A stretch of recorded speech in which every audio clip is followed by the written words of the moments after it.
So I saw an ad for this on Twitter, and luckily they were doing an event where they were offering free tickets to some junior doctors and medical students.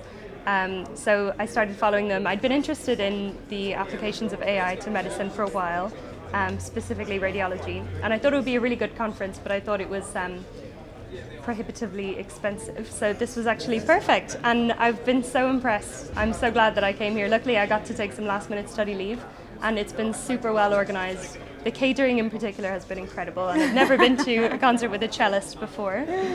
So yeah, I'm a big fan. So I've been interested in AI med since maybe a few years ago when my friends started telling me about DeepMind Health and that they're making innovations. I did some research and I realized there was a lot of research in this area, and it was something that I felt was going to be increasing.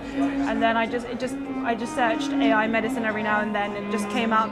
There was a conference in London, and I thought it was a really fun way to find out more. Just learned how many health startups there are in London, and generally I really had no idea. I feel like every second person here has their own health tech business. I think for now that might not be the route that I'm taking, but I've just learned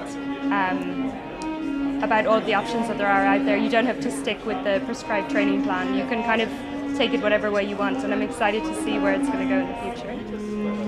And I think I just realized that I didn't think that there was going to be a revolution in a year, but what I do think is there is going to be like fast and steady progress, and every year new innovation is going to come out, and we already see some of the ideas that are coming which are truly inspiring and will change, I think, general practice, which is what I do.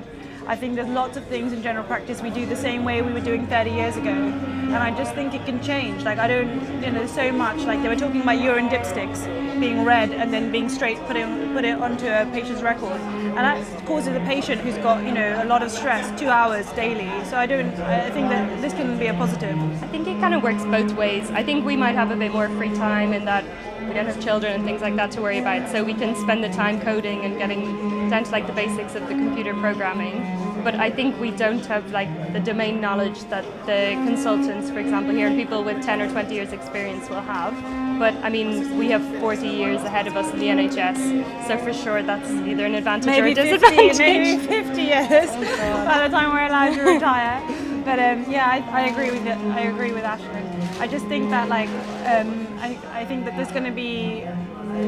I think that we're at the privileged position that medicine is changing, and it is getting more efficient, and there's more research and more technology coming out, and I think that we can start to use it, and hopefully if we adopt it and we spread a positive message, then it can be followed, and it can be, then maybe we could show our seniors how to use it and how to make this as part of our workflow, as part of our training.